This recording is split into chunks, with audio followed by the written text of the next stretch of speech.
चारों एडवांटेज सुनना, चारों डिसएडवांटेजेस सुनना और उस हिसाब से आप अपना डिसीजन मेक कर सकते हो कि आप क्लासिक 350 लो या ना लो, जो कि मैनेज नहीं होता। अगर जब आप ये सोच रहे होंगे कि भाई मैं मैनेज कर लूंगा, इसका क्लच नॉर्मली आपको इतना हैवी नहीं लगेगा, पर फिर आप जब सिटी ट्रैफिक में या कभी बम्पर टू बम्पर ट्रैफिक में आप कभी फंस जाओ ना भाई, रुला देगा आपको क्लच। अपने बजट में जो ये रोड प्रेजेंस आपको लाके देती है ना भाई, काफी ज्यादा ही अच्छी है। Hey guys, welcome back to my YouTube channel. Hope करता हूँ आप सभी लोग बढ़िया होंगे और गाइस बढ़िया ही रहना। आज के व्लॉग में जैसे कि आपने टाइटल थंबनेल से देख के पढ़ लिया होगा कि आज मैं शेयर करने वाला हूँ 4 एडवांटेज क्लासिक 350 लेने की और 4 ही डिसएडवांटेजेस आज इस वीडियो में कवर करने वाला हूँ, जो कि आपके लिए काफी ज्यादा ही हेल्पफुल हो सकती है। वो चारों जो एडवांटेज मैं बताने वाला हूँ वो आपका बाइंग डिसीजन एकदम मेक इट और ब्रेक इट वाला सिनेरियो क्रिएट कर सकती है। तो भाई चारों एडवांटेज सुनना, चारों डिसएडवांटेजेस सुनना और उस हिसाब से आप अपना डिसीजन मेक कर सकते हो कि आप क्लासिक 350 लो या ना लो। उससे पहले मैं बता देता हूँ, अगर जो आप मेरे चैनल पे नए आए तो भाई make sure do like share subscribe to my channel. My name is Abhay Gairola और ये मेरा एक ब्लॉग चैनल है। इस पे मैं ट्रैवलिंग रिलेटेड और क्लासिक 350 रिबॉर्न से रिलेटेड, तो उसी से रिलेटेड मैं कंटेंट शेयर करता रहता हूँ और लॉन्ग ट्रिप्स वगैरह भी, मतलब ट्रिप्स वगैरह ट्रैवल वगैरह भी उसी से ही करता हूँ मोस्टली। तो वही सब है, मोटो व्लॉग्स आपको इस चैनल पे देखने को मिलेंगे। Back to the topic, 4 pros और 4 कॉन में इस वीडियो में बताने वाला हूँ। बिना किसी देरी के चलते हैं। तो भाई पहला कौन सा, अगर जो मैं इसका बताऊं तो इसका वेट, तो वेट इसका हैवियर साइड पे है, जो कि मैनेज करना एक टास्क है भाई, पहले ही बता दे रहा हूँ। इसका 195 कर्व वेट है, कंपनी क्लेम्ड, यानी कि ड्राई वेट है, बिना कोई फ्यूलिंग के, बिना कोई एक्सेसरीज के। नॉर्मल जो इसका वेट है 195 केजी का है। वहीं पर अगर जो आप इसमें थोड़ी बहुत भी एक्सेसरी लगा देते हो, जो कि नॉर्मल बेसिक एक्सेसरी होती है, जैसे लेग गार्ड हो गया, जैसे संप गार्ड हो गया, यानी कि इंजन प्रोटेक्टर, और वहीं पर बैक रेस्ट भी आप लगवा लेते हो, ये सब बेसिक चीजें ही कर लेते हो ना, तो आपका 200 प्लस केजी का तो नॉर्मली वेट हो ही जाएगा। तो ठीक है। और उसके बाद इसमें 13 लीटर के समथिंग फ्यूल टैंक कैपेसिटी है इस बाइक में, तो वो अगर जो आप फुलफिल कर लोगे और उसमें से उतना भी नहीं रखोगे, हाफ भी रखोगे ना भाई, अगर जो आप 5 लीटर भी इसमें फ्यूल रखोगे तो भाई वो 5 केजी वेट पुट ऑन कर देगा। तो फिर वो 205 के समथिंग फेज में पहुंच चुकी होगी आपकी बाइक का वेट, जो कि मैनेज नहीं होता।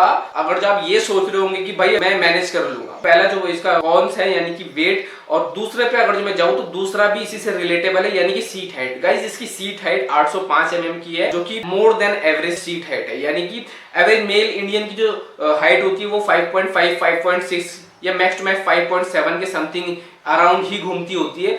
अगर जो आप 5.7 से कम हो तो भाई आपको सोचना चाहिए कि भाई आप ले कि ना ले, और अगर जो आप थोड़ा भी डाउट में हो तो भाई अवॉइड ही करना, अगर जो आपकी हाइट 5.7 से कम है। क्यों? क्योंकि भाई आपकी गाड़ी है, आपको उसको चलाना है, आपको उसको हर एक सिचुएशन में लेके जाना है, तो भाई वो मैनेज करना थोड़ा सा हेक्टिक हो जाता है अगर जो आपका हाइट 5.7 से कम है। देखो अगर जो आपका वेट भी कम है और ऊपर से 5.7 से हाइट भी कम है, स्ट्रगल करोगे काफी ज्यादा, ये मैं आपको अभी लिख के दे रहा हूँ। तो 2 कॉन्स मैंने आपके बता दिए, वो आप डिपेंडिंग अपॉन सिचुएशन आप देख लीजिएगा कि भाई आप मैनेज कर पाओगे कि नहीं। वरना अगर जब हम थर्ड कॉन्स की बात की जाए तो भाई इसमें हीटिंग, तो भाई देखो ऐसा बहुत ही ड्रास्टिक हीटिंग नहीं है, जैसे कि 650 सीसी में है रॉयल एनफील्ड की, और वहीं पर इसकी बात करें तो ये भी काफी ज्यादा हीट करती है। तो मेरा जो वेरिएंट है वो ब्लैक कलर में है, जैसे कि डार्क थीम है, तो उसका जो पेंट है गाइस वो भी काफी ज्यादा ही हीट हो जाता है, क्योंकि वो अट्रैक्ट करता है सनलाइट को, तो वो और भी ज्यादा हीट अप हो जाता है। तो भाई सिटी ट्रैफिक में हेक्टिक हो जाता है। ये कुछ 3 पॉइंट काफी मेजर रोल प्ले करते हैं। और नेक्स्ट कॉन की बात की जाए तो नेक्स्ट कॉन इसका है इसका क्लच भाई।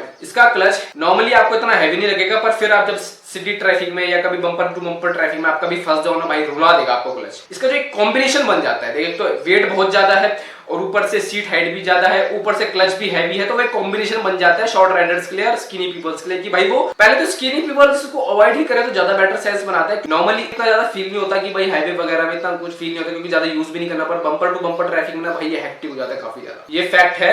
और ये चीज ना कॉम्बिनेशन लेके आ जाती है, जैसे कि मैंने आपको बताया, एक तो वेट इसका 200 प्लस केजी का वेट, उसके बाद इसमें सीट हाइट, और ऊपर से उसके बाद इसमें क्लच जो कॉम्बिनेशन बनता है ना भाई, ये काफी ज्यादा, ये नॉर्मली ऐसा नहीं है कि भाई शॉर्ट राइडर को ये हैम्पर करता है, ये टॉल राइडर को या किसी भी राइडर को एक नाइटमेयर ही है कि सिटी ट्रैफिक में आप रॉयल एनफील्ड की बाइक के साथ फंस गए। तो हीट अलग होता है, तो वो भी एक पार्ट है, हीट भी अलग होता है, तो सारे एकदम बिल्कुल ही आपको परेशान कर देते हैं सारे फैक्टर्स ये, जितने भी मैंने शुरू में आपको गिनाए। तो वेट, ऊपर से हीट, ऊपर से सीट हाइट, ऊपर से हैवी क्लच, भाई ये सारे फैक्टर आपको रुला देंगे बम्पर टू बम्पर ट्रैफिक में अगर जो आप ज्यादा देर तक अब टाइम आ चुका है इसके प्रोज सुनने का। तो भाई पहला प्रोज इसका वही है जो इसका पहला कौन था, यानी कि वेट। भाई वेट ज्यादा होने के कारण जो ये बाइक है ये एकदम रिलैक्स, एकदम प्लांट होकर रोड पे चलती है, यानी कि चिपक के आप पहाड़ों में लेके जाओ, हाईवे पे लेके जाओ, ऑफ रोडिंग करो, कहीं भी जाओ, कुछ भी करो, एकदम चिपक के एकदम प्लांटेड एकदम जम के चलती है भाई रोड पे, इसमें कोई दो राय नहीं है भाई। ये सबसे बड़ा इसका डिसएडवांटेज तो है ही,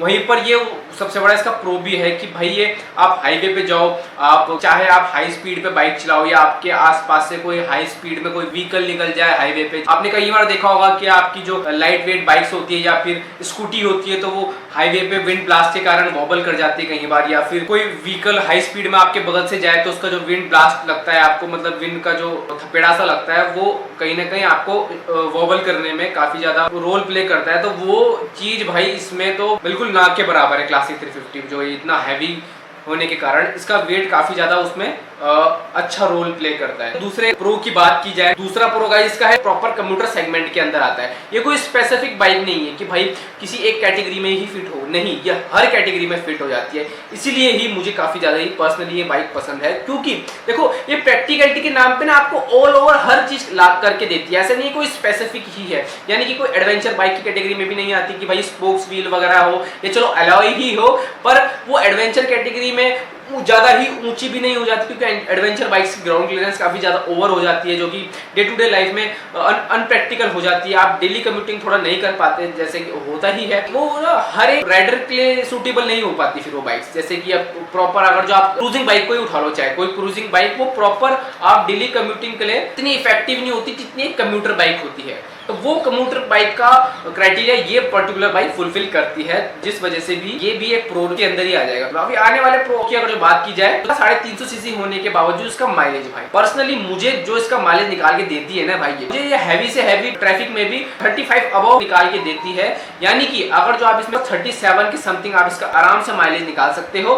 मैंने तो 40 भी निकाला हो भाई। अगर जो आपको यकीन नहीं होता, ऊपर आई बटन में शो रहा होगा, जाके जरूर से देखना उस वीडियो को भी। और रिसेंट में हमने पूरी स्पीति राइड एग्जीक्यूट कर ली है with pillion with loaded luggage, यानी कि जो मेरा पिलियन था वो 85 to 90 के समथिंग उसका वेट था, 60 के समथिंग मेरा वेट है।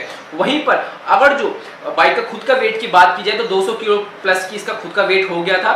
उसके बाद इसमें क्योंकि पेट्रोल फिलिंग जैसा एक्सेसरी वगैरह सब इंस्टॉल्ड है मेरे बाइक में, तो वो सब भी आप कंसिडर करेंगे तो उस हिसाब से 200 प्लस का तो नॉर्मल वेट हो गया इसका। उसके बाद हमने इसमें साइड में रैक्स भी लगा के उसमें लगेज था। एल्टीट्यूड जैसे ही इंक्रीज होता है तो पावर लैग होता है, पावर ड्रॉप होता है, तो उस हिसाब से भी इसने ओवरऑल हमें जो माइलेज निकाल के दिया ना, तो वो इससे पहले लेटेस्ट वीडियो में डाली हुई है, उसे जरूर से देखना।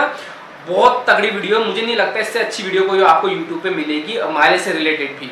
बाकी ये आई बटन के ऊपर वीडियो शो होगी, जरूर से उसे देखना। इस वीडियो की चाहे बात देख लेना। नेक्स्ट प्रो की बात की जाए तो नेक्स्ट प्रो वो गाइस की रोड प्रेजेंस। तो भाई कुछ भी बोलो, इसकी रोड प्रेजेंस उम्दा है, मतलब काफी ज्यादा ही अच्छी है।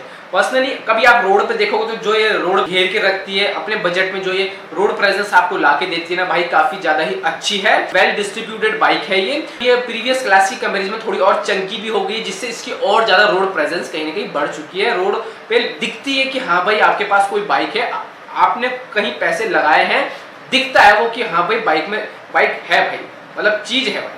फुल्ली लोडेड मेटल मशीन तो है ही, उस वजह से इसमें रोड प्रेजेंस एकदम अच्छी आती है।